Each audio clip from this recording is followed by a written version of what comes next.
No one else has had that exact same thing. Right. And even if you and I were in that same room, that same place, we're going to see it different. We're going to interpret it different. And so the perception there is an opportunity for us to bring kind of, again, our viewpoint. And then it ends with our expectations and what are the expectations we have for ourselves and for others. But, as we're thinking about, kind of what you were saying there are all these 7.6 billion different viewpoints out there. Right. That's not a bad thing. What it should do is it should encourage us to be you, to be yourself, to be who you are, because there's value in that. And at the same time, when we're in the workplace, it should inspire us to say, I need more ideas.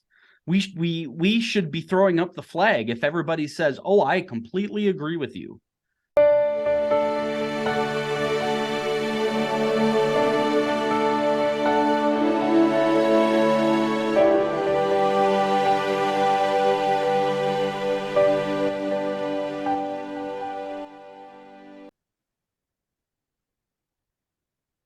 Hello, everybody. We begin today. It's, I would say, maybe the last show for the year, but we're at season 11, episode 5 in the Leader's Edge. Good day, everybody, and welcome to Leader's Edge. Today, we have Jason Weber with us. Jason is a fascinating person. I was fortunate enough to have a small conversation with him, a little small talk, and he's truly a fascinating person, and he has much to share about the topic today, which is servant leadership. Jason, I'll turn it over to you, and please tell everybody about yourself. Good day. I am just so excited to be a part of Leader's Edge and being able to talk to you about a topic I'm just very passionate about, which is servant leadership and how we can apply it regardless of our industry into the workplace. A little bit about me. I'm an associate vice chancellor for leader and culture development with the Texas Tech University system in Lubbock, Texas, so out in West Texas. I've been in this role for a little over 3 years.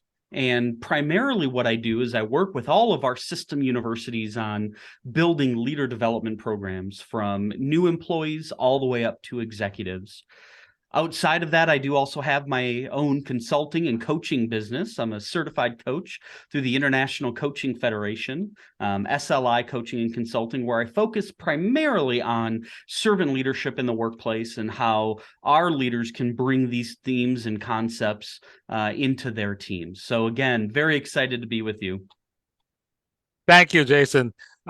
Servant leadership is, I don't know what you want to call it. I've heard it. I think the first time I heard it was still in the 80s, if I'm not mistaken, late 80s. And when I heard it the first time, I just thought it was another one of those new leadership models that comes along. And then after the next 10, 15 years, another one comes along, and then let's do this. But servant leadership has been around for some time. It's been sticking around. And probably the best thing about it for me is even though I claim to understand it, I always see something new every time a speaker like you shows up. But why don't we start with that? How would you define servant leadership?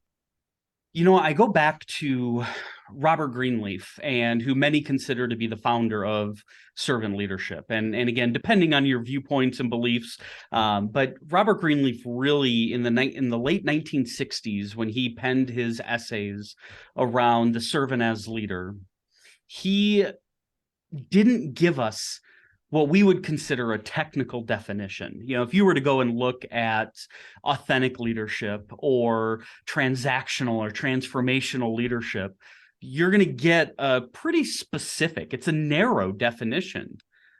But when you come to servant leadership, one of the things that I love about it is it's very vague.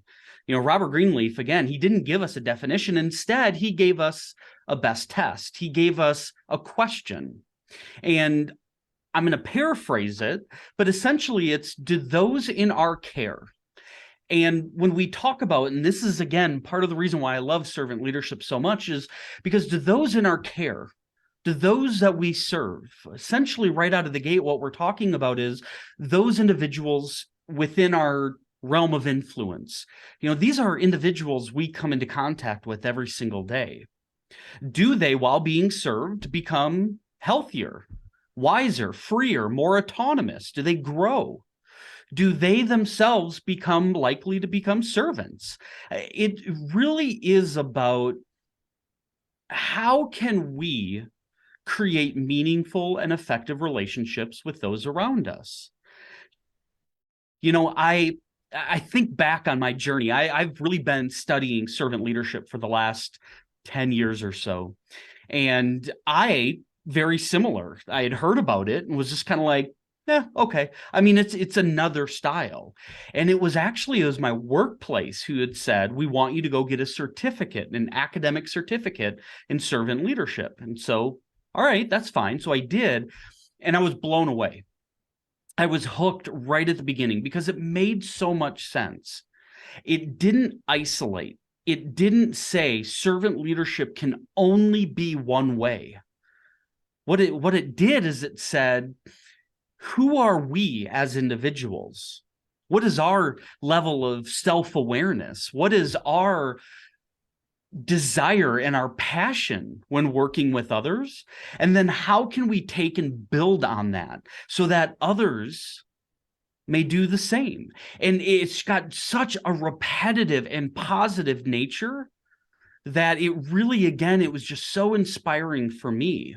And over the years, I've had organizations that I've worked for. One in particular had said, we want you to build a leader program based on servant leadership. Okay. Well, when I pitched it after I built it, they said, we love it, but we don't like the name servant. Okay, so I just took the name out and I said, here's our leader development program. And I still, to this day, after they approved it, my boss had said to me, he goes, is this that servant leadership stuff? And I'm like, well, if you're going to say no, no, it is not. But yes, it is. So I think the reality is many times individuals can get caught up in the name, because I've heard a lot of opposition to it. But let's not worry so much about the name of it, and yet what is the essence of servant leadership? And over the years that I've been able to implement and bring it, because my curiosity is around, if a team were to leverage servant leadership, what would that do? And there's some, but there's limited research out there around, if you as a team engage in servant leadership, that what we are finding is we're seeing increased overall effectiveness. And I've had the opportunity to try this. Let's try it in manufacturing. Let's try it in criminal justice. Let's try it in healthcare. Let's try it in education. And I'm seeing well, I'll just put it this way. I haven't had it not work yet. And so that's really been a motivator for me, that there's something there. And especially as we've been coming out of the pandemic, returning to work, or adjusting to this new landscape of hybrid remote work, I've been seeing over and over such a strong need for I don't want to say new way, but a way that we can reconnect and reestablish with our employees. And for me, servant leadership it's been it. That's just Right. what's worked. Just your little talk now, it already gave me some new insights into the whole servant leadership concept. One thing I really liked was the vagueness of the definition. Mhm. It doesn't limit it. It's just like, okay, guys, here are the guidelines, just do what you like with it, kind of deal. Okay. Yeah. Which actually sounds about right. But there's several questions that come to mind, especially about measuring. Okay, one of the biggest challenges I face every time I teach a leadership course, servant leadership or not, is at the end of the day, especially from the corporate side, what's measured is money. I mean, Wall Street doesn't measure, hey, give me your quarterly growth on empathy. They don't ask that. They just ask money. Mhm. Okay. And one of the things that terrified me recently was when Elon Musk took over Twitter. Mhm. Okay. And I was in my mind, and I even posted it. I said, if he succeeds, that'll become the new model of leadership. I said, oh dear. So when you do talk about servant leadership, how do you reconcile the fact that, uh, at the end of the day, we're measuring money? Okay. I can understand maybe how servant leadership might be a KPI if you want to say, but how do you reconcile that fact? Yeah. Well, here's the thing. What we know is that teams that are successful are effective. They're able to get the job done, right? When we find failure, those teams that are not connected, they're not engaged with each other, they fall apart, they break apart. When there's success, we see them again come together and we see them really develop even stronger bonds that creates motivation. So I say that because how do we reconcile this? Well, first, when we think about measuring servant leadership, this is one of the challenges that's out there. And what I love about the literature that's on servant leadership is there's all this arguing about how do you really measure it, right? Because is it a servant first? Is it a leader first? Is it measurable, right? If we're talking about an idea where we're positively impacting, it's an opinion base. Can we measure that? Well, like you mentioned, it's about the money, right? Right. And so one of the ways that we've done this and that I've focused on, there's a kind of a branch of research around that team effectiveness, and it helps us bring this into measurable items. And these authors, Dr. Justin Irving and Dr. Gail Longbotham, did a study with a team effectiveness questionnaire. And they looked at what were the themes, what were the behaviors that were most visible in the most effective teams. And they identified these 6 themes. From these themes, we can then take those and start applying them to the workplace. Now, these themes are providing accountability, supporting and resourcing, engaging in honest self-evaluation, fostering collaboration, communicating with clarity, and valuing and appreciating. So just when you hear those alone, what they do is they essentially build a framework for how we should be running our teams, right? From there, we then can start applying some measurable tasks. And it may not be, a quantitative approach where we're saying on a scale of 1 to 5, that only tells us so much, right? What's a 5? What's a 1? How do you define it? How do you interpret it? But instead, we can now look at it and say, when our teams are functioning through the lens of servant leadership, where we are holding each other accountable, we are communicating with clarity, and we're being very intentional with it, we can start looking through the HR lens. How about number of complaints, employee terminations, lawsuits, right? That may be coming back due to improper termination. And so there are measurables that we can start applying. Then we can take it and say, all right, now how then does it work with our customer? Do the customers feel that our employees are willing to hold, that they're holding the company and themselves accountable? They're communicating with clarity. They're going above and beyond to ensure that the customer's needs are being met. So we have to get a little creative with it. And I think with any leadership concept that we want to measure, we have to get creative. But those are some of the key ways where, all right, if we put it into place, then we should see positive return in these areas. And again, the teams that I've worked with, and I'm actually currently working on my dissertation study right now, where we're looking at healthcare. When healthcare teams apply these 6 themes, do we see increased effectiveness? And there are measurable outcomes that we can look at. Patient satisfaction scores, different things of that nature. So it also kind of goes into when our teams are working at their peak performance, right?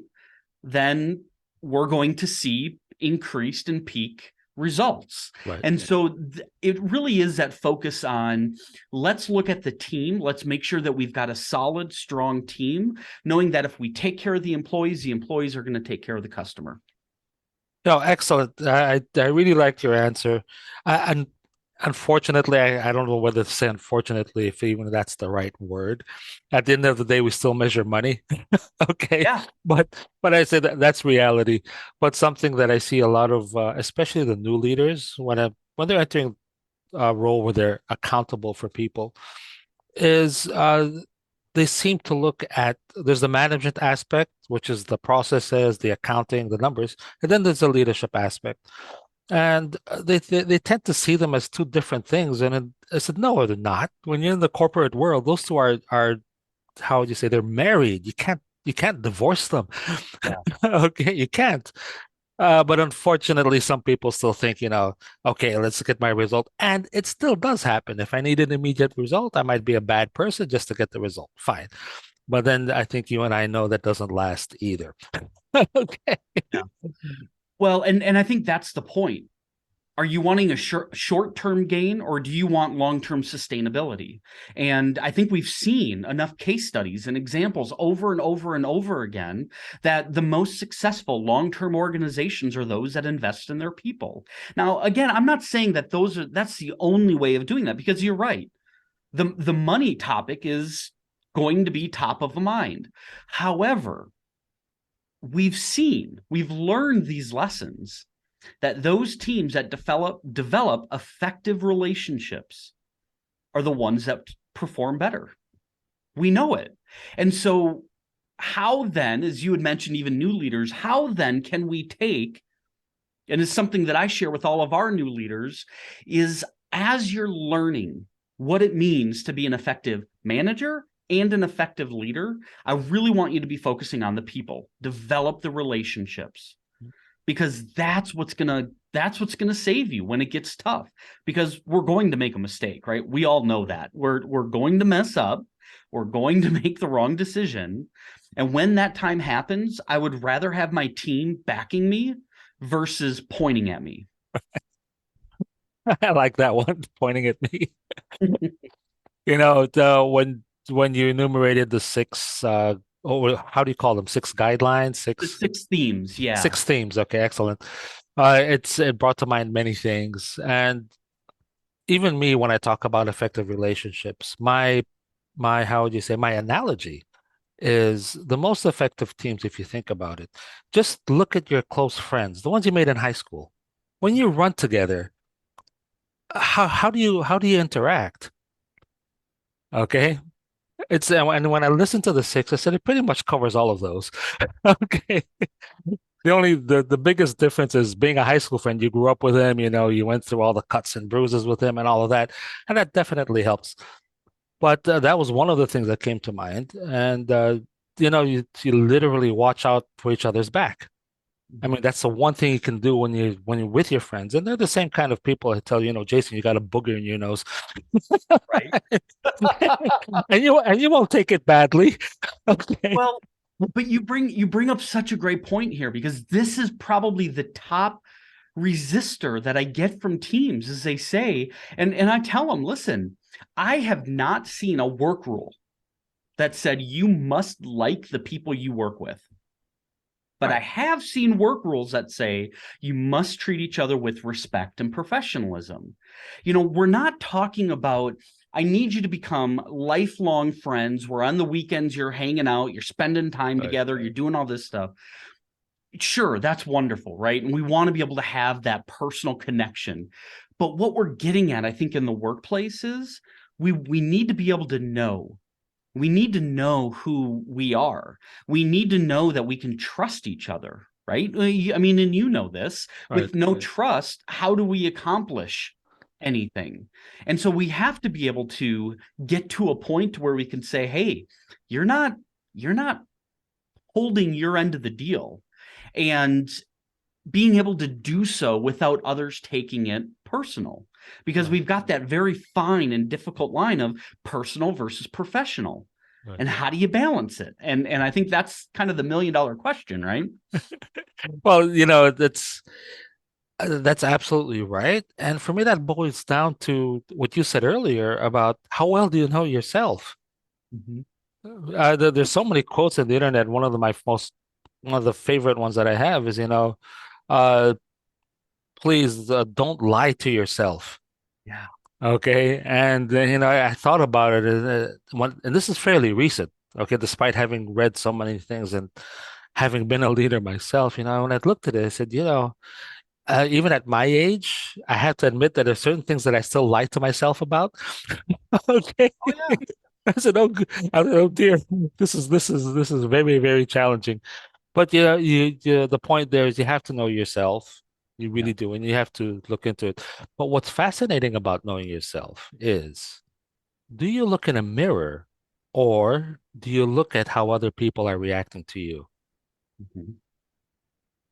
Well, and one of the key things as you're saying this is it brings me back to the point of trust. And I would make the argument that I would apply it to even more than trust. And it goes right with what you're saying here is if you can't trust yourself, then how can you trust others? Right. And it's kind of it's really that purpose of, again, are you willing, are you able to look in the mirror? There's a tool that I generally will give out to learners, and I love talking about it. It's called the line of choice. A lot of different iterations out there of this, but the line of choice is very simple in regards to where are you operating. And if you're operating above the line, then you are taking ownership for the things in front of you and things around you. You're willing to hold yourself accountable and others, and you're willing to be responsible to ensure completion, to ensure kind of fill in the blank. Or are you operating below the line? Below the line is you're blaming others, you're giving excuses, and you're living in denial. So the choice is yours, and that's something I'm a big proponent of is it's your choice. I can guide, I can influence, but I can't make you.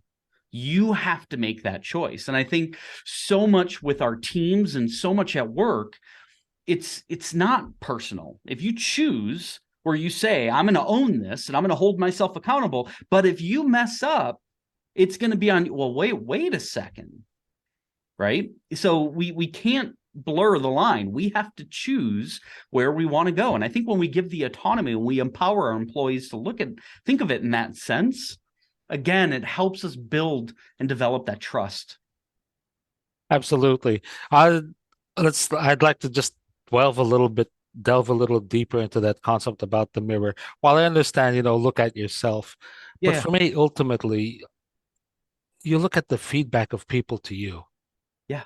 and you work with that. So ultimately, yes, the mirror is there, but the first reflection you have to look at is what are the messages the people around you are sending. And this is just me thinking, on a physiological basis, as animals, we weren't created to understand what a mirror is. Yeah. We weren't. Uh, so my, as an animal, if you want to say, is based on what the feedback I'm receiving around me, and I have to figure it out. Okay, then the mirror came along, and I just fell in love with myself, and so okay, spent the whole day looking. Yeah. You know what I mean, right? Yeah. Okay, but and that's where sometimes I think a mirror can be deceiving. Yeah.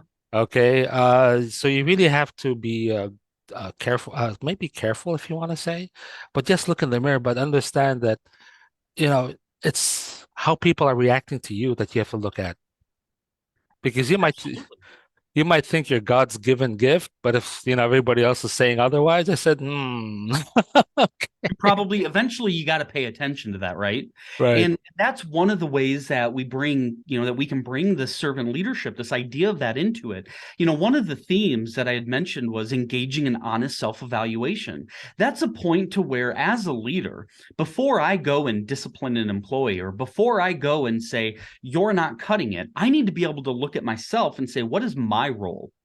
What part did I play in this? Did I provide clear direction, clear guidance? Did I really truly commit to developing that employee, to give them the resources that they needed?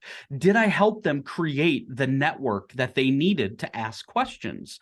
Did we create that space? And so to your point, yes, I have to be able to look at that and say, all right, we have to be honest with ourselves here and we have to take ownership of that, right? Now, I want to clarify, I'm not saying, oh, this gives you an example, an excuse to never fire someone, because you can always say, well, it was my fault in some way. Absolutely not. That's where accountability comes in, right? Or I'm going to hold you accountable to the job I'm doing. But through the lens of servant leadership, what I'm doing is I'm taking that extra second, taking the extra couple seconds to say, okay, did I play a part in this? And what was my role? And from there, one, we've got the self-reflection, but then two, I want to build on what you were saying there. If I'm receiving that feedback that's saying, you don't communicate well, you don't hold others accountable, you're not dependable, then as a leader, I have to be open. I have to be able to go through the uncomfortableness and say, okay, I'm hearing this. I'm hearing it from more than one person. How do I want to use it, right? Do I want to own it, be accountable and be responsible, or do I want to give you excuses, be in denial, or blame others for it? So, Actually, if you follow the themes that you have for servant leadership, at the end of the day, the how you think of yourself and the way people think of you will be the same, which ultimately for me is something that everybody should strive for. Okay, so it's a guide to that as well. Uh, Another thing that I've been also quite curious about servant leadership, and I've asked this even on LinkedIn. It's so funny. I mean, I believe in the saying, a good leader creates more leaders. yes. But then there's the additional layer, who can create more leaders themselves. So I was saying, so if you are truly interested in practicing servant leadership, shouldn't your rewards happen after you leave the company This or the is, organization? yeah. Okay. And I love this question because there's a lot of different angles for us to look at it. There's a David Brooks wrote a book, The Second Mountain. And if you've never read it, the intro of the book itself is very powerful. And so I would, at a minimum, encourage people just take a look at the intro. But he talks about the two mountains that we all experience in life. The first one's a mountain of success. The second one is a mountain of significance. The mountain of success is something that we all engage in. We graduate from school, we obtain additional education if that's our path, but we are working to make money. We want to obtain a house, vehicle. Maybe there's more material possessions that we're trying to get. But at some point when we get there, we're going to realize that it kind of feels empty, right? And so he introduces this idea of a second mountain of significance, where while the success is great and all, the mountain of significance is about influence and positive impact. Back to your point, I think, could we then say that you can't know if you were truly a people development, an effective leader in that context until after you leave, which I think we could make the argument that's very fair. Then for me, that puts us back into a belief. We have to believe in what we're doing. We have to believe in ourselves, and we have to know and trust that caring, love, that dedication and commitment and growth, that it's going to pay off. It's kind of like the mustard seed, right? I'm going to plant my seed, but I may not be around to see it. And we have to know that there is a good chance I may never know the true impact that I make. I love that. But I also think I worry that there are people, though, who they want immediate results. And how do we balance that, right? Absolutely, like the leader. I need a result this quarter. I need to do this. I need this number by this date or that date. I said, yeah, I'm sure you have, just like I have, lived to that pressure. Mhm. Okay, and you start just doing things just to get there. And admittedly, some of them weren't the nicest things in the world, but you got there. If you look at servant leadership, especially after everything you've said, at the end of the day, at least for you yourself, Mhm. the reward isn't actually having helped somebody. It's not whether you've helped one or 10,000. It's not how much money you have in the bank. It's just because I did the right thing, if you want to say. Okay. And it's just a matter of maybe having that belief that I'm doing this because it's the right thing to do, period. Okay. You're not chasing the money, you're not chasing the boat, you're not chasing whatever it is, or even the accolades, if you want to say. Okay. Uh, Something that also caught my attention was uh, about receiving feedback. Every time somebody says ask for feedback, I said, I agree, but it's usually more difficult to receive it. Okay. Oh, it's easy to give, but it's hard to receive, right? And I think Right, we know that. I think we all right, agree with that one. It's right. Everybody says, I'm open to feedback. I said, be careful what you ask for. Okay? right. Because you might run into something you don't like to hear. This is a very fascinating and topic and mention about the two mountains. Just put it there, because I'd like to look into that. But going back to that topic, you know, I was doing a time and stress class with a group, and we hadn't come out of COVID yet. There was still a lot of lockdowns, still a lot of protocols going on. And so a lot of them for the past 2 years, they struggled and they're feeling bad about things. And we're talking about your values. Okay. And I said, okay, how many of you here want to be a billionaire? And everybody eagerly raised their hands. Okay. And then I immediately asked, what for? And nobody could give me an answer for the next 1 or 2 minutes. I said, you see, it's just what for? And they're just stumped, okay, what for? And admittedly, the way I talk about this, I said, don't confuse an achievement with an aspiration. Mhm. Okay. An achievement is something you can measure. An aspiration is you can't measure that because it's something you want to be. All right. So, and I'm not talking about like be a millionaire, a billionaire, not in terms of your person as a person. Uh, and let's talk a little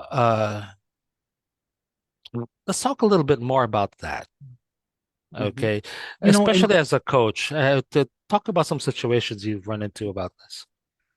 well, and that as you were saying that, I mean, what a great connection and a great example there around, what this author was really kind of getting at. Okay, so there's success, sure, but that's temporary, right? I mean, we know how fast the world operates. We know how fast things can change. So what is it that we want? Are we wanting to get our 15 minutes and then we're able to say our life is complete? Or is it that we truly want to make an impact and we want to be able to better the world around us? And I think that's a realization, and especially in coaching, because again, I believe so much in servant leadership in the sense of starting with self, right? And being the best version of me. I know that not everyone is going to agree with it, and that's okay. I know that I'm not going to be everyone's favorite. That's okay, right? But I still want to, and you mentioned values. I want to be clear on what my values are. I want to be clear on what my priorities are. And I'm going to hold true to those. And I was having a conversation recently, and someone had made the comment about, yeah, but I just don't fit in. I don't get along with the people around me. And I said, go to Google, look up what's the current world population. It's like 7.6 billion. Said, find others. We've got the internet. We've got all these connections. I mean, look what we're doing right now, right? I mean, how amazing. Don't allow yourself, if you are truly in that place to where you're like, I'm capped, I'm maxed out, I'm whatever. I get there's a lot of factors, and I'm not trying to minimize, environmental circumstances that may be present, but I think it's having that optimistic mindset that there are other options, there are other things that we can look at. But back to what you were saying there, if I have a leader that I'm working with that is just focused on success, I have found that their depth of trying to either correct or modify behavior is very shallow compared to somebody who is looking for significance. And let me give you an example. And actually, let's use your billionaire example. They say, all right, Jason, I need to become a billionaire. I need you to help me with it. All right, what can we do? And they can identify things, but they're very surface. They're very outward. And so, okay, it becomes a check the box. It becomes a list, right? Versus a client or a leader who says, I want to be somebody who influences this organization for generations to come. Long after I'm gone, I still want people talking about the positive effect that I had on them. Okay, that's a much deeper, it's a much longer process, right? Because we're talking about relationships, we're talking about impact, how we respond, how we approach. So again, it's knowing self. And then once we know self and we have confidence in who we are, then, we can truly make that and work towards that significance. So, I hope I didn't go too far off, kind of Oh your question. no. Oh no, no, no, Kind of where absolutely my not. mind was at. Absolutely not. Well, I'm hoping I'm getting our minds going here. Because otherwise, it would be boring. But what you mentioned about how many people have it only at the surface, Mhm. and it's funny because I think if you were to ask the general population, guys, I think you know that money isn't everything. There are other things that they'll all nod their head, but yet they behave differently. Yeah, Right? absolutely. And one thing I've noticed about mindset, and this is something that I ran into actually facilitating one course after another. Most courses start with mindset. I said I get the point, but for me, mindset is actually developed through action. Mhm. Okay, I think it was Sir Francis Bacon's who kind of wrapped it up nicely for me. He said, when you begin with doubt, you end with certainty. But when you start with certainty, you end with doubt. I said I like that one. Yeah. Okay. So And I maybe go ahead. Yes. well, and I guess, on that point, and I agree, I absolutely love that is I think it's having an awareness, an awareness that there is other viewpoints out there. Hmm. I talk a lot about viewpoints with my learners and teams that I work with, and they're made up of three key things: are assumptions. We all make assumptions, right? How often are we correct with our assumptions? Usually, it's a small percentage. We then have our perceptions, and our perceptions come from our life experiences. And to me, this is a huge untapped resource in Right. our organizations. I could go through my whole life story and say I was born here, I experienced this. This was my family situation growing up. This is what I've done professionally. And I can guarantee no one else has had that exact same thing. Right. And even if you and I were in that same room, that same place, we're going to see it different. We're going to interpret it different. And so the perception there is an opportunity for us to bring kind of again our viewpoint. And then it ends with our expectations and what are the expectations we have for ourselves and for others. But as we're thinking about kind of what you were saying there are all these 7.6 billion different viewpoints out there. Right. That's not a bad thing. What it should do is it should encourage us to be you, to be yourself, to be who you are, because there's value in that.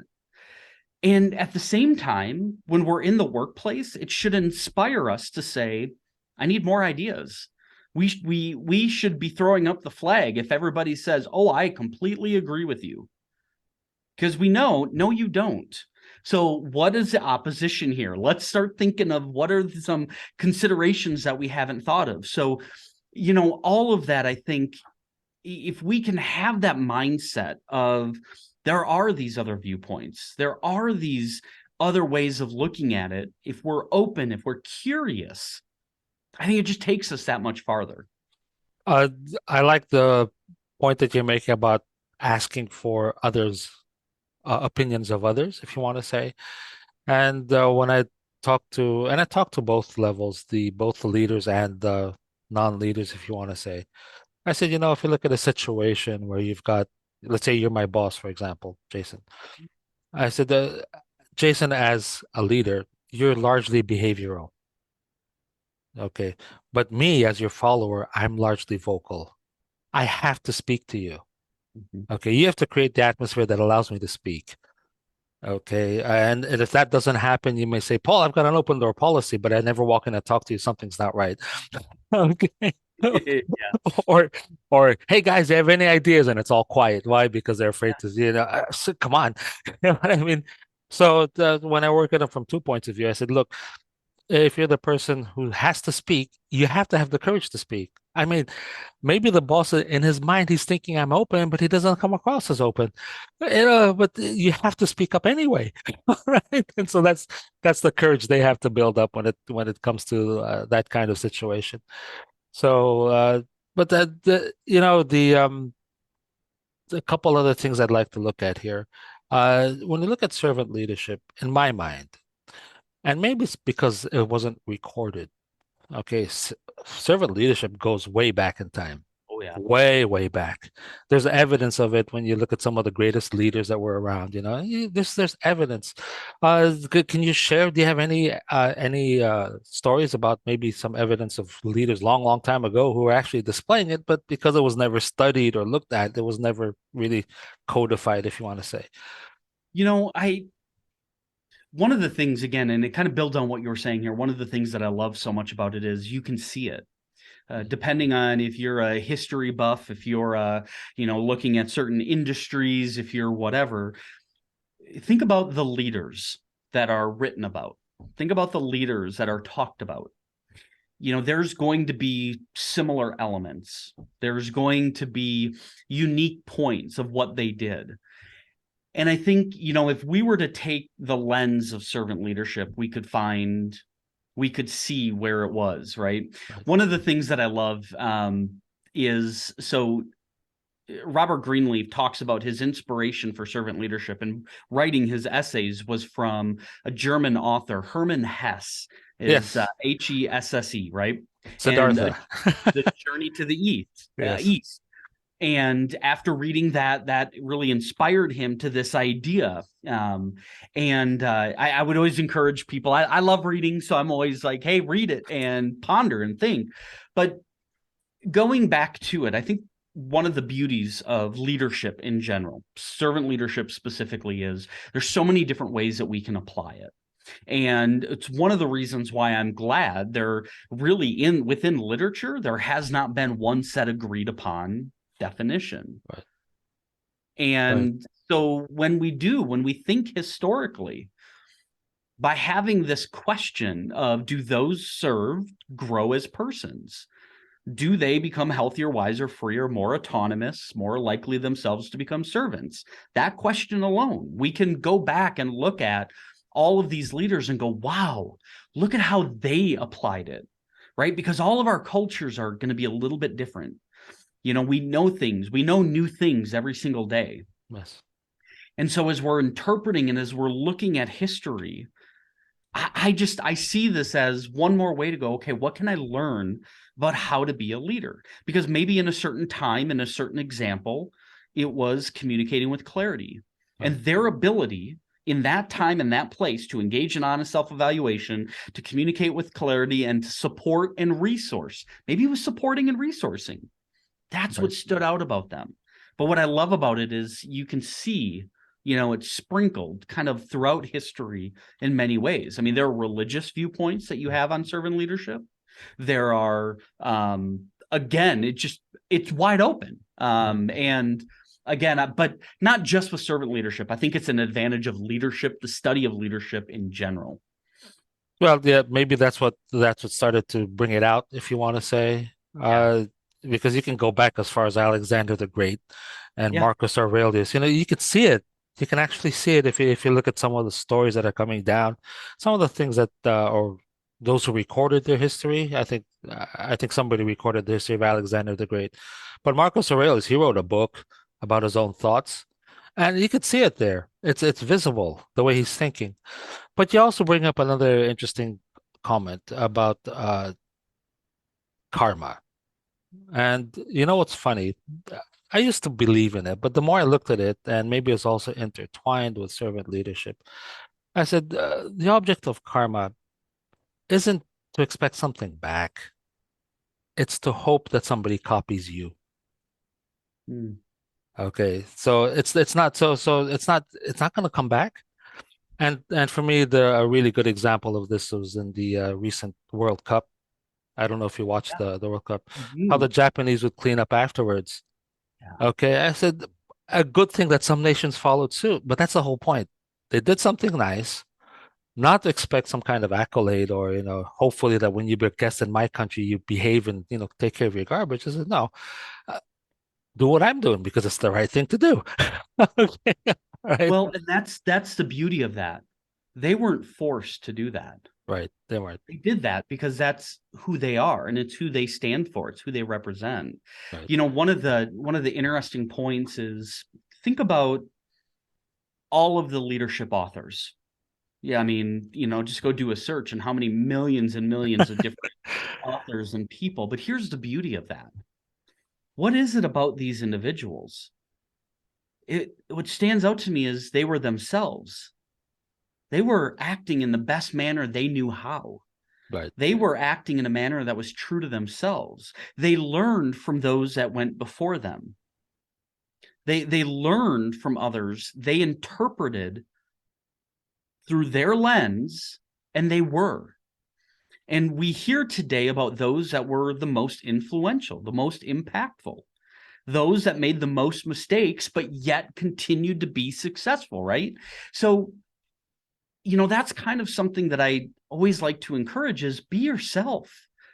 Learn, be open, be willing to adapt and go with things. But when you look at history, it's people being people. Not to discredit anything that they had done or the impact that they've had, but really when we break it down, that's what they were doing. And when people say, "Oh, I could never do that. I could never be," yeah, you can. It may not look the same, but you can. Sure, you may not have a book written, a biography written about you, but that doesn't mean you can't still have a positive impact on those that were around you. At the beginning of our conversation, you had mentioned how one organization wanted to get rid of the word servant. Yeah. Okay. And I was thinking about it in my mind. I immediately went to the thesaurus in my mind and started looking at all the words that would fit. I said, nah, no word does fit. Servant really is the best option if you want to say. Okay. So a lot of it has to do with that singular fact that, and again, this is repeated so many times in ancient text, if you want to say, the concept that maybe the best way I can describe it is, did you know Ubuntu, the African uh, proverb? Okay. I am because we are. Yeah. Okay, it's very, very powerful, and it's telling you that, hey, you're an individual, but you exist in a Yes. universe. Okay, more than anything else, and your identity is based on that universe. Mhm. Okay, so I said, okay, this is very interesting. I said, well, let's see how we can apply it to servant leadership. And it does work. It does. Uh, but these are concepts that, how do you call, are sometimes they can be grasped easily superficially. But I'm pretty sure, just like me, the more you look at it, you'll discover something new. I said, oh, look, okay, there's something new that came along. Now, another situation that I've seen happen is, especially those who are coming into the journey of leadership, now or Mhm. early, they're just entering it. Sometimes they fall into the mistake of following a person, not the value. Mhm. Yes. Okay. Maybe today you look like a great person. I say, great, I'll follow Jason, I'll follow him all over the place. But I'm actually following you, not the value. How does that work out in your end? Have you seen it happen? How have you had to deal with Oh, it? absolutely. Absolutely. And I'm so happy that you brought this up. I mean, this is great because here's the thing, for a number of years in being in the learning and development field and working with leaders, I found very early in my career that I would almost judge leaders like, oh, that's a bad leader. You don't want to be them. Oh, that's a bad leader. You don't want to do that. Right. But here's the thing. When you think about how many leaders are taught how to be a leader, that number is very small, right? And so when you really think about it, they're doing what they know. They're only doing maybe what they've seen. So in reality, can we fault someone for being a bad leader? Now, the answer is yes, we can, because there are some people who they're just doing it because they like this command and control, right? And they want to be able to have all this power and authority. But the reality is, I think we need to be open to considering maybe they don't know a different way.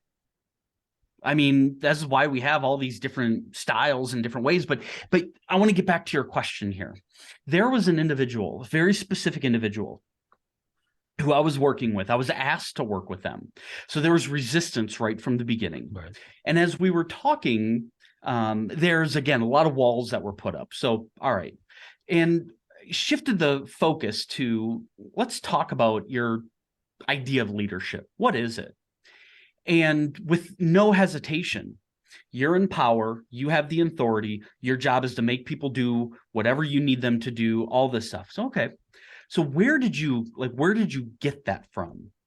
And in this particular case, they had said, I've risen the ranks quick, and this is just what leaders before me told me I needed to do, and obviously it's working because I've kept promoting. Well, sure, they may have kept promoting, but they also did a lot of damage, right? Retention was terrible on their team, all this other stuff. And so I'd asked them, I said, what if I were to tell you that the way you're leading is wrong? I said, maybe it is, maybe it's not. But what if I were to tell you that? What would you say? He said, well, I would have a hard time believing it because this is all I've ever seen. And I go, okay. So what if? Are you willing to kind of explore different ways of leading? And in this case, this individual made the choice that they were. And so we started exploring. What if we were to look at it in this context? What if we were to look at it in this context? And they were able to find a style. It wasn't servant leadership. I have no problem saying that. It wasn't servant leadership. But they were able to look at some work that authors had done. And they said, I like that because it gives me the ability to set expectations, but yet I can still do the work that I do, and I can build trust, and I can do all of that. And what happened when this leader was able to identify strategies and ideas and methods that worked for them? So again, it's coming back to self. Mm-hmm. What we ended up seeing is effectiveness significantly going up. And for this leader, retention improved, relationships improved. So again, follow people, learn people. That's how we learn, right? We learn mistakes and we learn things that we should do. So learn from others, but I would offer, be willing to interpret it through your lens. What makes sense for you? Right. Bottom line is, you can call this stuff whatever you want. Servant leadership, you don't like servant, fine. But let's look at the dynamics of it. Holding others accountable. What do you think about that? Well, that's important. Okay. Well, communicating clearly. Well, how important is that? 98, 99% of the teams I work with, if there's one thing we could change and improve, what would it be? Communication, right? I don't even have to worry if they're going to get the right answer. Right. Okay, well, making sure that your team has the tools they need to be successful. And that's kind of important. All right, cool. Let's see. What else do we got? Fostering collaboration. Well, yeah, I want people to work together. Okay. So what have I done? I've just worked through these servant leadership themes, and I'm not going to force you to say, I am a servant leader, right? Call it what you will. What we're getting at is the ability for us to connect and develop positive and effective relationships. So that's kind of the case and the point that I would make with that. Right. Excellent example. I like the way you use the term immediate resistance. If you're in a corporate setting, Paul, we're sending in the coach. What did I do wrong? First thing that crosses your mind. It's like getting sent to the principal's office. What did I do wrong? Where do I sign? Let me bring my pen. Right? But I'm glad that story, that the person you worked with, because I find that it's actually it's a physical thing. It's a physiological thing that we judge. Okay, and we do it if you go back to the days we were, living in the caves and stuff like that. We had to judge in order to survive. Come on. Yeah, We looked absolutely. outside. If I see little green eyes looking at me, I'm not going out. I made a judgment. Okay. All right. Right. But at the same time, knowing that it is maybe a natural reaction to things, Mhm, it's not so much the fact that you're judging. It's the fact that can you change given new information? Can mhm. you change that judgment given new information? And that's where it becomes a little, some people get hard-headed, if you want to say. I think it's, of Well, change is hard, right? And course it is. people will say, I don't like change. But here's the thing. I had a coworker of mine years ago, and she said this during a training we were doing on change management, and it stuck with me ever since. But she said, I want you to think of one thing here. What you know as normal today was at one time a change. But I mean, holy smokes, talk about taking away the argument that you don't like change, right? But right. it is. We have to be adaptable. I can make a decision today and I could get new information tomorrow that's like, oh, that was a wrong choice. We need to be able to adapt. And I think that's part of it too. We need to be vulnerable enough to say, all right, I made this decision, but knowing what I know today, I don't think we should go that route. I think we need to make a tweak. We need to make a change, right? And we work with it. And I think that's a powerful element of leadership today. I like that one. Is that example you gave. Actually, what exacerbated all of this was the whole COVID situation.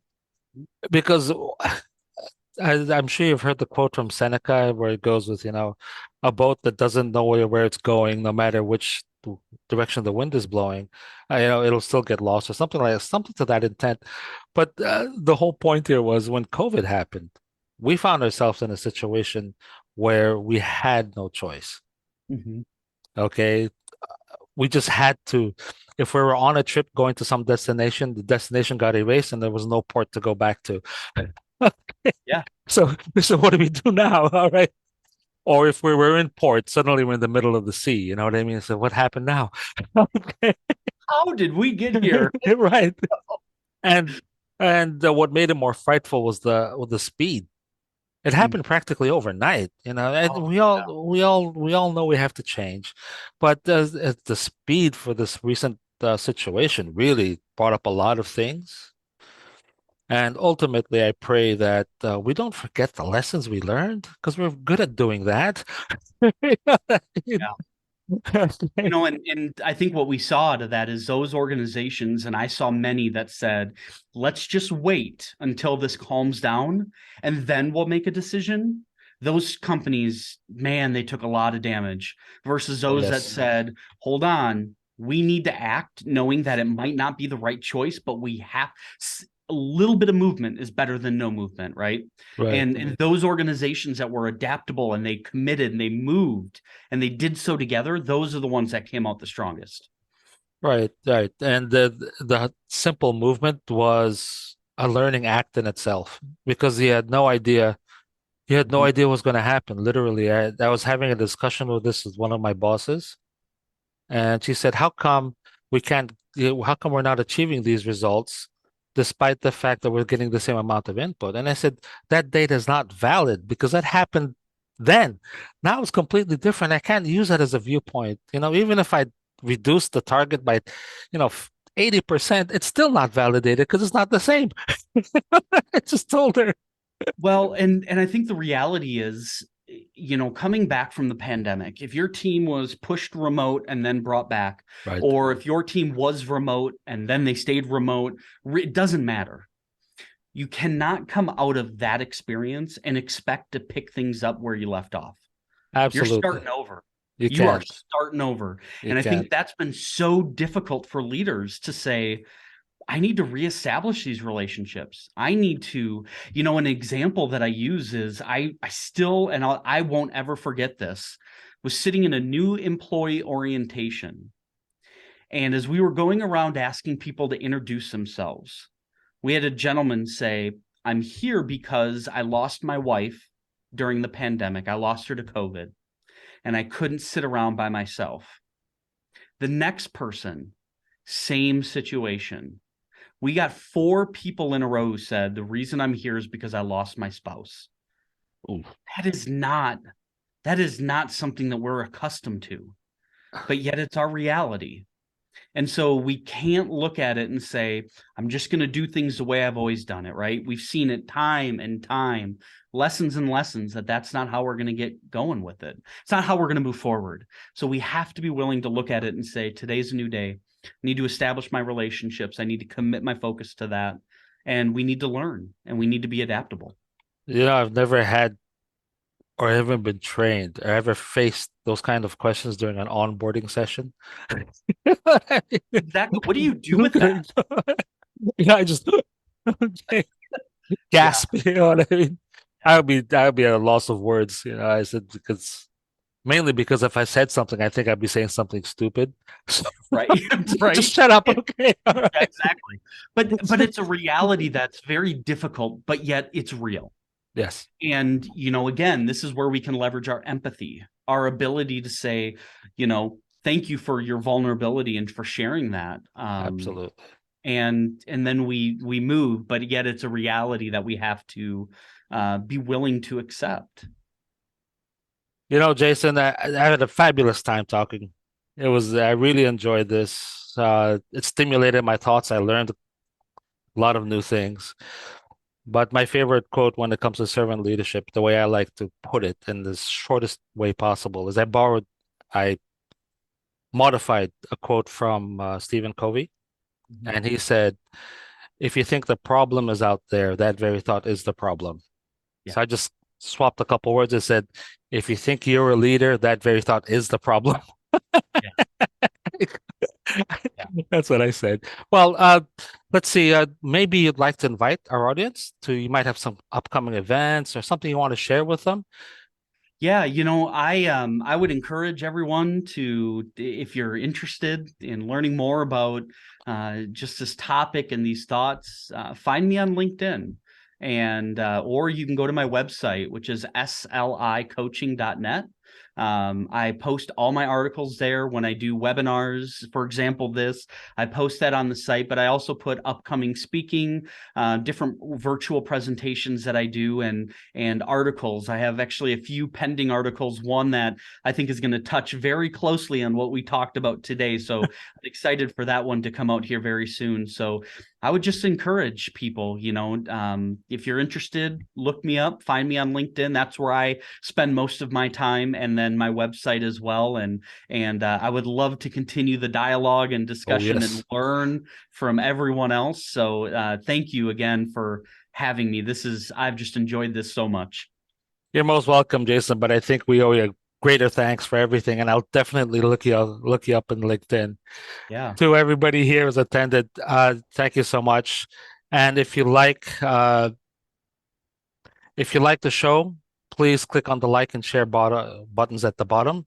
And our next speaker will be a fabulous lady called Roche Flume Flores, who will be talking about investing in you, which can be an extension of our conversation today. And as always, remember that learning is a never-ending journey with limitless vistas.